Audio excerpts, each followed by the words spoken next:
Parce que la société évolue, parce que nos comportements changent, parce que nos mentalités s'ouvrent, différents modèles amoureux font leur apparition au sein de notre communauté. Et aujourd'hui, on va parler de polyamour, mais aussi d'infidélité, un sujet qui touche beaucoup de personnes.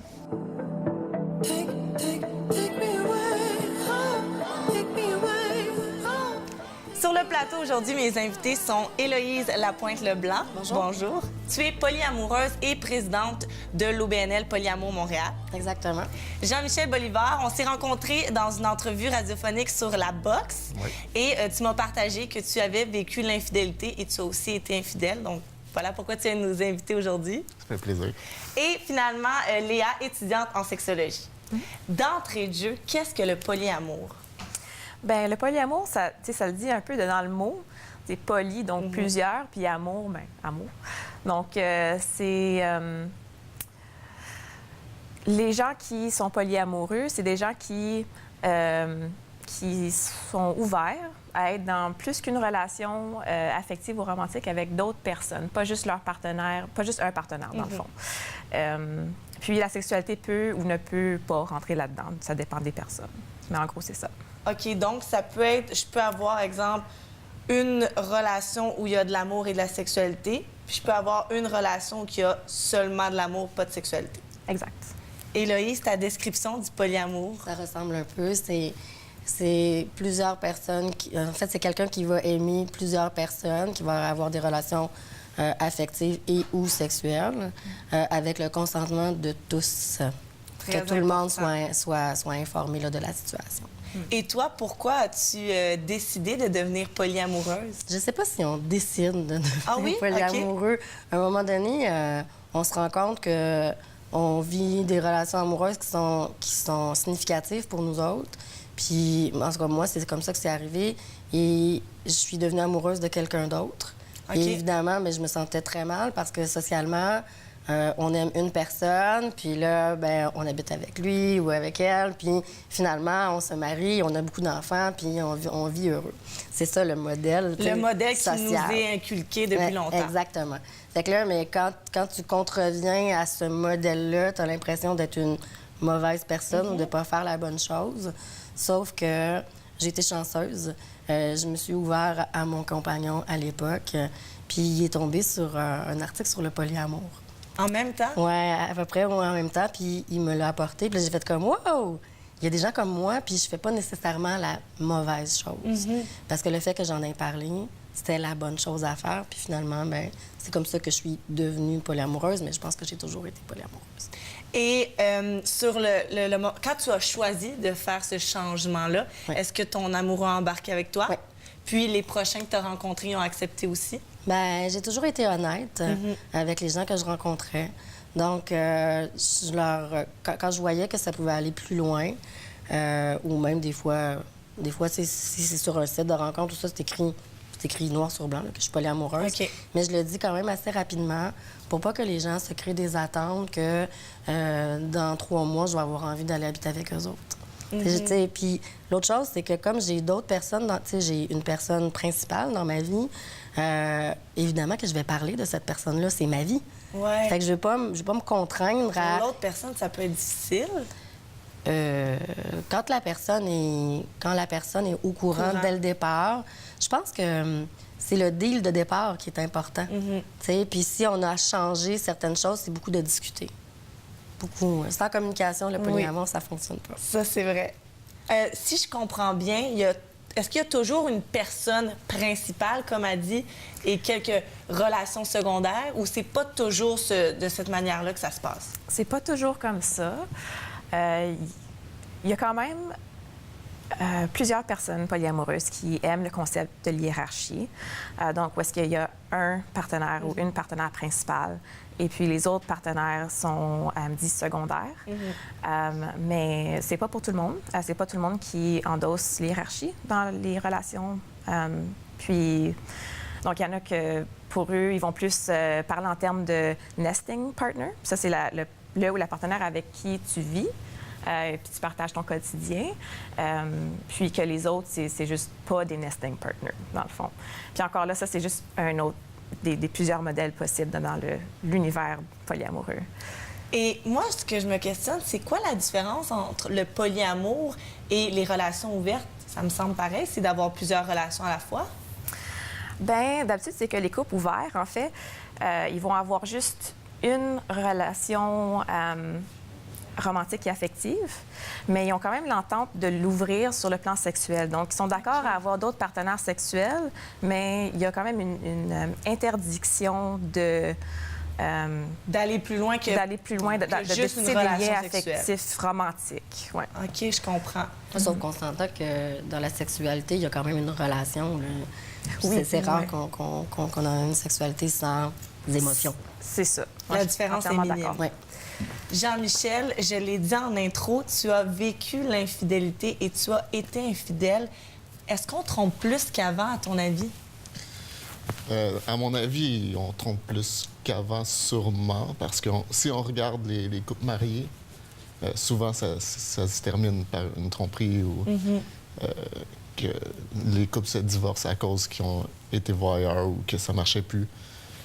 Mais quand on trompe quelqu'un, c'est comme si on se trompe soi-même, dans le fond, parce que tu t'embarques pas dans une relation si tu as l'intention de tromper la personne. Ça va pas être une relation qui va être sérieuse. Donc, oui, j'ai été victime, pas victime, mais j'ai été infidèle plus jeune. Je pourrais dire, comme quand tu es jeune, puis que tu as ce type de tromperie-là, c'est comme une tromperie, exemple. Plus jeune, j'avais pas comme... T'étais un peu plus foufou, puis tu pensais peut-être moins à l'autre. Non, pas nécessairement. Mais dans mon primaire, début secondaire, j'avais pas... les filles étaient pas attirées vers moi, puis OK. j'étais pas... Puis un jour, j'ai eu cette attention-là. J'ai comme commencé à m'entraîner, puis là, j'avais une blonde, puis là, il y a d'autres filles qui sont intéressées à moi, puis j'étais pas habitué à ça du tout. J'ai pas été capable de dealer avec ça. Parce Puis- que c'était trop nouveau pour toi, toute cette attention-là. Ouais, puis bizarrement, c'est vraiment les 2 fois que ça m'est arrivé, c'était des relations sérieuses. Les 2 seules fois que ça m'est arrivé. Sinon, je m'embarquais pas, puis je suis pas un gars qui va aller d'une fille à l'autre, puis Qu'est-ce que Mais- tu veux dire par relation sérieuse? La personne... ça a duré, c'était des relations où j'avais pas l'intention de...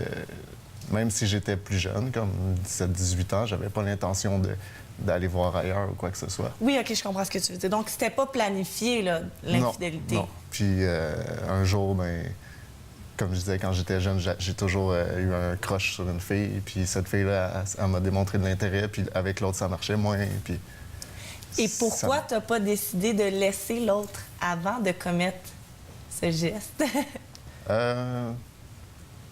Bonne question. C'est une erreur. On en fait tout. Ben oui, l'erreur Puis, est... c'est ça. Après ça, cette personne-là aussi m'a trompé. Puis je pense que rendu là, on aurait essayé, mais le cœur du couple, c'est la confiance. Puis là, c'était plus ça du C'était tout. Là. brisé. C'est vraiment... le cœur du couple était devenu comme la crainte, puis la chicane. Puis... Mais ta situation est très fréquente dans les couples.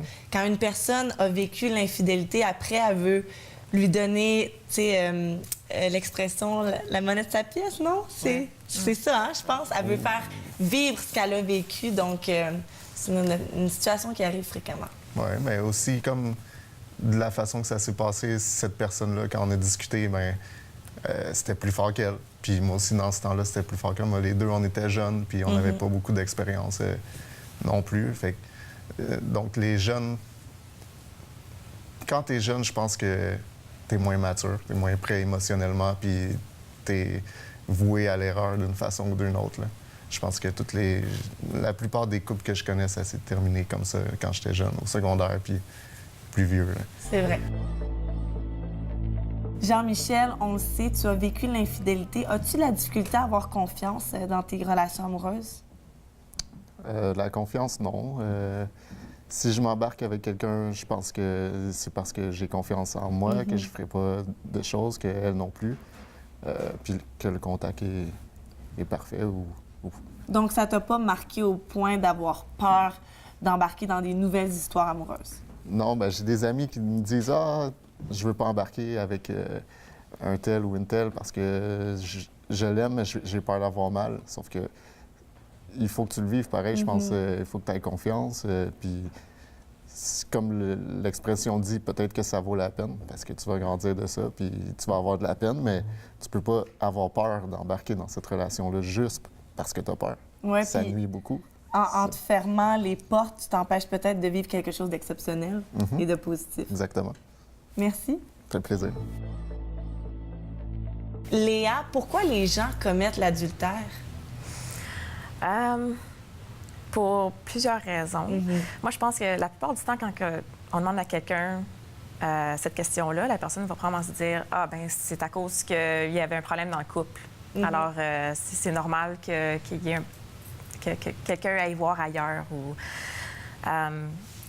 Mais souvent, qu'est-ce qui arrive, c'est juste que la personne qui a commis l'infidélité, elle a tissé un lien affectif avec quelqu'un d'autre. Puis, elle ne s'est pas arrêtée pour penser que ça pourrait aller plus loin et plus loin et plus loin. Mais au fur et à mesure que ça l'avance comme ça, bien, la personne, elle va arrêter de dire qu'est-ce qui se passe à sa partenaire pendant que ça se passe. Là. Il y a un mur qui se crée ici. Puis, les deux partenaires, ils ne se parlent plus. Puis ça, il y a beaucoup de cachotterie, ça crée un autre monde, tu sais, à quelque part. Mais c'est surtout des infidélités émotionnelles, en fait, qui arrivent. Puis après ça se développe Est-ce qu'il peut avoir aussi un profil? Moi, je me souviens, ma mère me disait ça, un cuisse légère ou peut-être une cuisse légère. Le genre de personnes qui, ça va super bien dans leur couple, mais sont pas capables de résister à la tentation. Est-ce que ça peut être une des raisons aussi de l'infidélité? Oui.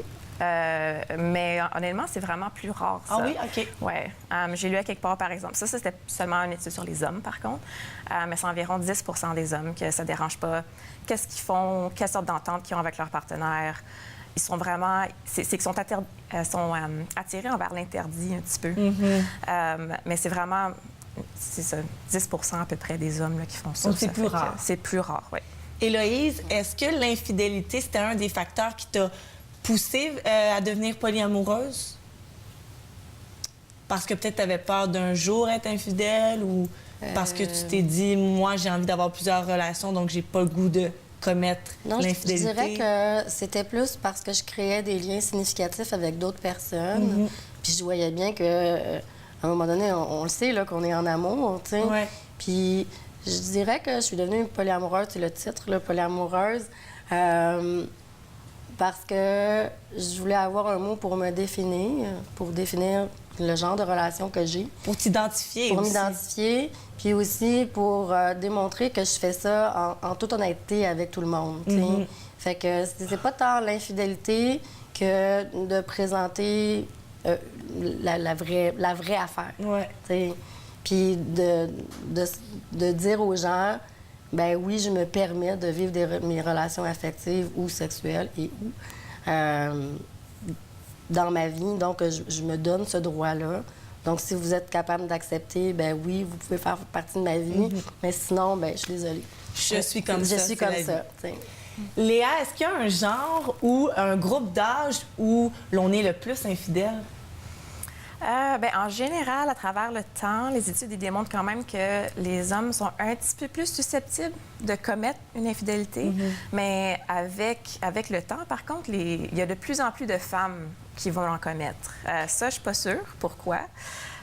Ça pourrait être juste que les femmes sont plus juste au foyer, par exemple. Donc, ils sont plus dans le monde, sont plus dans le public. Donc, il y a plus d'opportunités. Ça pourrait aussi être... Il y a aussi une liberté sexuelle au niveau de la femme. Oui, c'est ça. Il y a aussi le fait que, avec les médias sociaux, on est plus connectés. Donc, ça rend la possibilité d'infidélité un peu plus facile. Mais Jean-Michel, est-ce que toi... Parce que avant le tournage, on s'est parlé un peu, puis tu pensais que les médias sociaux permettaient d'être infidèle plus facilement? C'est sûr qu'il y a beaucoup... Les filles d'aujourd'hui, je vise pas un type de fille en particulier, mais ils savent exactement qu'est-ce qu'ils veulent, s'ils peuvent l'avoir ou non. Puis, donc, ils viennent séduire le garçon, même s'il est en couple. C'est un peu ça. Okay. Oui, mais exemple, le gars, lui, s'il veut quelque chose, il va falloir qu'il travaille un peu plus. Pour exemple, si je vais dans un club pour les plus jeunes, ils vont dans un club puis leur intention, c'est de rencontrer une fille ou quelque chose. Ça veut pas dire que ça va marcher, mais une fille, dès qu'elle rentre dans le club, elle sait tout de suite, OK, lui. Non, lui, je vais partir avec à soir. Fait que c'est la même que chose. les filles ont plus de pouvoir, dans le fond, Ouais, pour choisir plus. son partenaire. Beaucoup plus. Puis la fille peut décider qu'est-ce qui va arriver 5 ans en avance dans sa vie si elle veut rencontrer cette personne-là. Puis ce gars-là, OK, il a de l'argent. Ce gars-là, il fait ci, ça. Puis il me court après. Ils n'ont pas à courir vraiment après. Selon mes expériences personnelles avec... t'es belle, t'es une belle fille, tu vas te faire harceler à tous les jours sur Facebook, puis tu vas avoir le choix tout le temps. Fait qu'il faut vraiment que tu ailles... Mais l'amour, c'est pas toujours réciproque des deux bords. Donc, je crois que même une fille super belle, elle peut tomber amoureuse de quelqu'un qui l'aime pas en retour.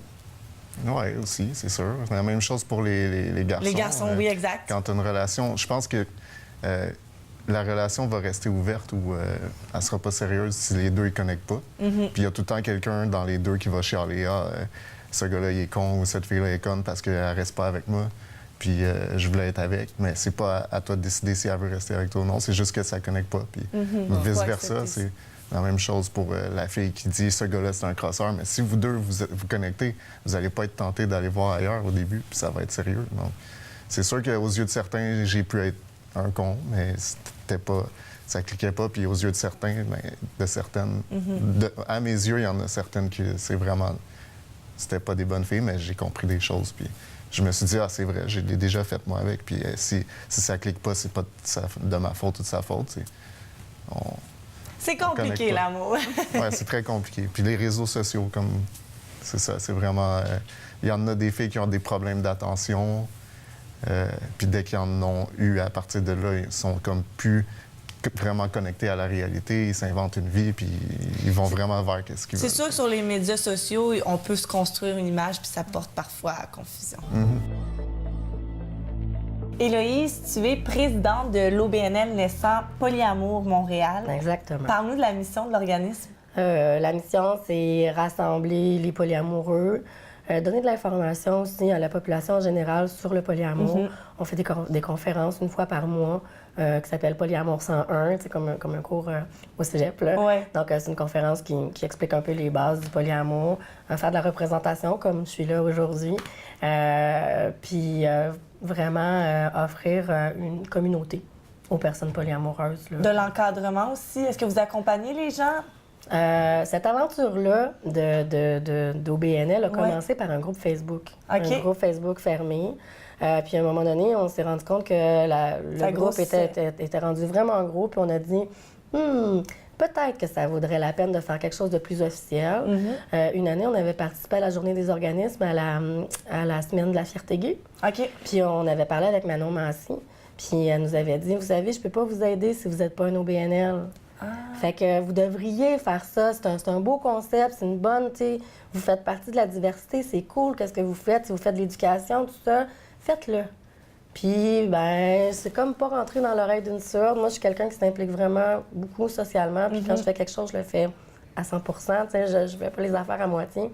Donc, voyant que le groupe avait dépassé 1000 personnes, on a dit, ouais, ça vaut la peine. Donc, en décembre ou en janvier 2017, on a parti. Donc, ça fait seulement un an? Oui, ça fait un an. Donc, on n'a pas beaucoup de membres encore parce qu'on n'est pas vraiment connus, mais petit à petit, on va faire notre petit bout de chemin. Là. Si on veut rentrer en contact avec l'organisme, vos pages... Il y a une page Facebook, il y a une page publique Facebook, il y a un groupe Facebook Polyamour Montréal, mais c'est deux organisations qui sont un peu dissociées. Le groupe Facebook est indépendant de l'OBNL Facebook, de l'OBNL, et la le page. site web de l'OBNL, On n'a pas de site encore. OK, pas encore. C'est vraiment une page publique. Cherchez Polyamour Montréal sur Facebook, puis vous allez voir, il y a une page, puis il y a un groupe fermé. Fait que le groupe fermé, c'est une chose, puis la page, c'est autre chose. Je trouve ça très bien qu'il y ait un organisme qui s'est bâti pour le polyamour. Petit à petit, on va faire le chemin, puis on va démontrer que la non-monogamie éthique, c'est une option. Oui, exact. C'est ça. Merci. C'est bon. Merci. Pour venir au polyamour, je serais curieuse de savoir chacune de vos opinions. C'est vraiment possible d'aimer plus d'une personne à la fois? Héloïse? Ben, moi, je le vis depuis 8 ans. Puis tu les aimes également chacun? Oui. Ben, c'est difficile de répondre à cette question-là parce que est-ce qu'on peut vraiment quantifier l'amour? C'est vrai. Est-ce qu'on aime les gens différemment parce que, justement, ces personnes-là sont différentes, ils nous apportent autre chose dans Ouais. notre vie, on partage autre chose avec ces personnes-là? Fait que je sais pas si c'est plus ou moins.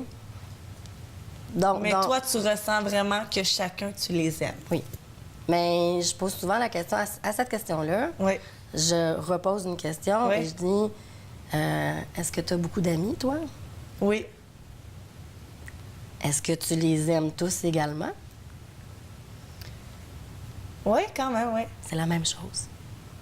C'est la même chose. C'est juste que On n'est pas habitué, c'est tout. C'est ça. Puis la relation que j'ai avec mes amoureux, elle est différente d'une amitié. Elle est comme un peu plus qu'une Oui. amitié. C'est sûr. Mais c'est la même chose. C'est très valorisé d'avoir beaucoup d'amis dans la vie. Si on est populaire, on a du soutien, on a un réseau. Avoir beaucoup d'amoureux, point. Ça va peut-être changer. J'espère. Jean-Michel, toi, malgré le fait que tu as vécu l'infidélité, tu rejettes le modèle polyamour, donc tu crois encore à la monogamie. Je crois pas qu'une relation... Ben, c'est mon opinion. Oui, Peut-être que c'est ça marche correct. pour madame. Mais je pense pas que, selon moi, une relation peut marcher si... Moi, je serais pas capable d'être avec une fille qui va ailleurs, puis je pourrais pas être avec cette personne-là si elle me permet d'aller voir ailleurs. Comme je l'ai dit tout à l'heure, si c'est sérieux, je serais pas tenté à ça. Comme si on se prévoit quelque chose la semaine prochaine, puis là, elle me dit « Ah, finalement, je vais aller voir mon deuxième chum. » Je vais être comme « Non, ça marche pas. » Ouais. Puis surtout, je comprends pas, surtout s'il y a des enfants, il faut leur expliquer. l'histoire.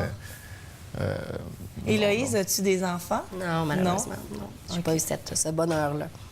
Donc, la vie. c'est pas non plus un plan pour le futur? Non, je suis rendue Non. trop vieille. Est-ce que tu connais des personnes polyamoureuses qui ont des enfants? Oui. Donc, c'est quand même faisable aussi. Il faut prendre le temps de bien expliquer aux enfants, j'imagine? Oui, puis on y va aussi en fonction de l'âge des enfants. Oui. Tu sais, là, il faut pas en donner plus que ce que le client demande. Puis, les gens, ils pensent souvent que parce qu'on est polyamoureux, on ne pourra pas fonder de famille, tout ça. Moi, je pense que plus qu'on est d'adultes pour prendre soin d'enfants, mieux ça va. Puis, avoir des adultes significatifs quand tu es un enfant, c'est bien parce que ça... C'est stabilisant. C'est ça, c'est stabilisant. Donc, moi, je vois pas de problème à avoir des enfants et être polyamoureux. Léa, est-ce que le polyamour est en hausse dans les couples québécois? Ben, honnêtement, il n'y a pas vraiment de données là-dessus. Par exemple, Statistique Canada ne va pas colliger des données là-dessus. Par contre, il y a quand même une hausse d'intérêt. Oui, sur le sujet. Sur le sujet. Les gens, ils vont même le rechercher de plus en plus sur Google. Il y a une étude de Google Trends qui démontre ça. Donc, il y a un intérêt. Donc, le monde en parle plus, il y a plus d'intérêt. Puis en même temps, donc ça me surprendrait pas, disons, qu'il y a de plus en plus de personnes qui s'engagent dans le polyamour, justement à cause qu'ils se rendent compte, ils se reconnaissent peut-être là-dedans, quelques-unes des personnes. Puis je dirais ça. Est-ce que tu penses qu'un jour, ça pourrait devenir aussi commun que le modèle de monogamie? Ou c'est dur à dire aussi dans le temps? C'est dur à dire. Honnêtement, peut-être un jour, mais pas dans un futur rapproché. Moi, je pense pas. Je suis d'accord avec toi. Léa et Héloïse, avant de conclure, peut-être que certains de nos auditeurs se sentent interpellés par le polyamour. J'aimerais donc savoir quelles sont les précautions à prendre avant de s'embarquer dans une histoire polyamoureuse ou dans une relation polyamoureuse. Bien, premièrement, il faudrait que si la personne est déjà en couple, il faudrait que déjà tout va bien dans le couple. Il ne faut pas qu'il y ait nécessairement des problèmes. OK. Faut pas penser, par exemple, que d'ouvrir la relation, ça va aider le couple. Donc, il faut qu'en général, ça allait assez bien. Il faut faire sûr, en tout cas, il faut qu'il y ait une excellente communication. Il faut parler à mort de toutes les choses qui pourraient être conçues comme des problèmes plus tard. Donc, c'est quoi les limites des gens? Les partenaires sont confortables avec quoi? Il faut vraiment établir une entente. Puis, il ne faut pas aussi s'attendre que l'entente est fermée à tout jamais. Donc, c'est quand même quelque chose de dynamique. C'est quelque chose qui peut changer dans le temps. Puis, il faut comprendre ça aussi. Je dirais, grosso modo, ça, c'est le plus gros avant de s'engager. Héloïse? Je suis d'accord avec ce que Léa dit. Ça arrive souvent que je dis dans les conférences là, de Polyamour 101, s'il y a un problème dans votre couple, ça ne réglera pas le problème, ça va l'amplifier. Les gens ont tendance à Oui. penser que ça va régler les problèmes. Non, oui. En général, les gens, ils se disent, ben c'est comme routinier dans mon couple, on pourrait ouvrir le couple, mais j'aimerais ça le polyamour parce que je peux ressentir des sentiments pour quelqu'un d'autre. Mais si ça va pas bien dans votre couple, si la routine est installée, croyez-moi que vous allez trouver plate votre partenaire, encore plus. Ouais. Parce que là, vous allez tomber en amour avec quelqu'un d'autre. Là, ça va être l'espèce de frénésie du début. Puis, ben, la personne qui était là avant, ça va devenir comme une espèce de pâle copie de ce que vous voulez comme relation. Ça va juste amplifier le problème, là.